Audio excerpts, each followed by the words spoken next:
अस्सलाम वालेकुम everyone, welcome to my channel easy English with Uzma. इस तरह के सेंटेंस हम अपनी डेली लाइफ में बोलते हैं ना। वो अपनी दुनिया में मगन है, वो फुटबॉल देखने में मगन है, वो अपनी शादी की तैयारियों में मगन है। तो इस तरह के सेंटेंस बनाने के लिए हम एक एडजेक्टिव यूज़ करेंगे, वो है इंग्रोज्ड इन। इंग्रोज्ड जिसका मीनिंग होता है giving all your attention to something, यानी उर्दू में हम कहेंगे किसी चीज़ में बहुत ज़्यादा मगन होना, किसी चीज़ में डूब जाना, खो जाना। आइए इसके सेंटेंस स्ट्रक्चर को समझते हैं। इसके सेंटेंस स्ट्रक्चर में सबसे पहले सब्जेक्ट आएगा, फिर हम हेल्पिंग वर्ब लगाएंगे, फिर हम एडजेक्टिव यूज़ करेंगे, वो है इंग्रोज्ड इन। देन नाउन या फिर जेरंड आएगा। वर्ब का फर्स्ट फॉर्म जब आईएनजी के साथ होता है तो उसे हम जेरंड कहते हैं।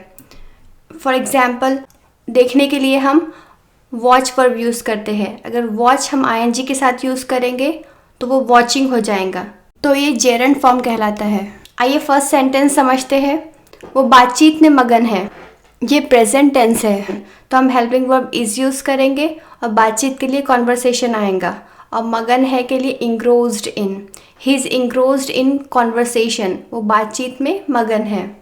ही is engrossed in conversation. Next sentence है वो अपनी दुनिया में मगन है, he is engrossed in his own world, उसकी अपनी दुनिया में। In his own world, he is engrossed in his own world. वो अपनी शादी की तैयारियों में मगन है, तो हम कहेंगे he is engrossed in his wedding preparation. Ali अपने दोस्तों से बात करने में मगन था, तो ये पास्ट टेंस है। तो यहाँ पे अली है, सिंगुलर सब्जेक्ट है, तो हम वॉज यूज़ करेंगे। Ali was engrossed in talking his friends, Ali अपने दोस्तों से बात करने में मगन था। Ali was engrossed in talking his friends. अगर सेंटेंस कुछ इस तरह हो, वो क्रिकेट में मगन होगा, यानी फ्यूचर टेंस में है, तो हम will be as a helping verb use करेंगे।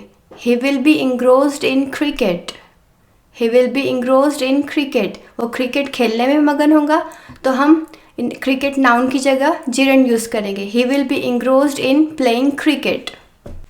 नेक्स्ट एग्जाम्पल, मैं डोरबेल नहीं सुन पाई क्योंकि मैं खाना बनाने में मगन थी। मैं डोरबेल नहीं सुन पाई, उसके लिए कहेंगे I could not hear the doorbell, क्योंकि बिकॉज मैं खाना बनाने में मगन थी। I was engrossed in preparing food, I was engrossed in preparing food.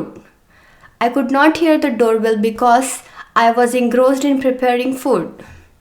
Next sentence है वो पुरानी यादों में मगन थी, ये भी पास्ट टेंस का सेंटेंस है, तो हम हेल्पिंग वर्ब was यूज़ करेंगे। She was engrossed in old memories. She was engrossed in old memories. Next sentence है वो किताबी कीड़ा है, वो हमेशा किताबों में मगन रहता है। यहाँ पर वो हमेशा किताबों में मगन रहता है, तो ये सिंपल प्रेजेंट टेंस का सेंटेंस है। चूँकि एडजेक्टिव इंग्रोज्ड है, तो यहाँ पर हम उसका वर्ब फॉर्म यूज़ करेंगे। वर्ब होता है इंग्रोजेज, तो यहाँ पर एडजेक्टिव की जगह वर्ब यूज़ करना है हमें, इंग्रोजेज।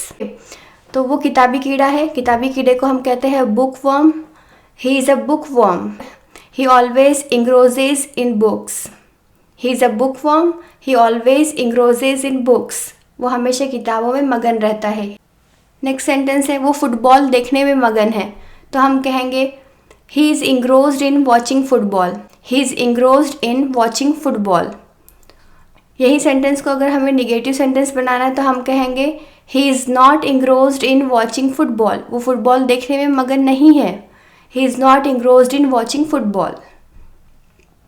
अगर हमें इंट्रोगेटिव सेंटेंस बनाना है, क्या पूछना है कि क्या वो फुटबॉल देखने में मगन है, तो हम कुछ इस तरह कहेंगे is he engrossed in watching football, is he engrossed in watching football.